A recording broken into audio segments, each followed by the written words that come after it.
Ayan, wala kasing nabiling tulingan, kaya ito na lang tuna. Ganon din naman ang lasa niyan.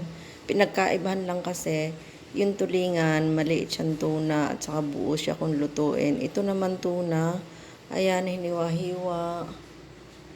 Ganon lang ang pagkinagkaiba noon. Pero ganon din ang lasa. Niluto din ito sa, sa kamyas na tuyo. Tsaka nilagyan din ng taba ng baboy.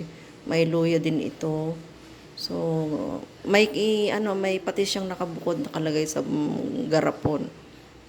Yan o.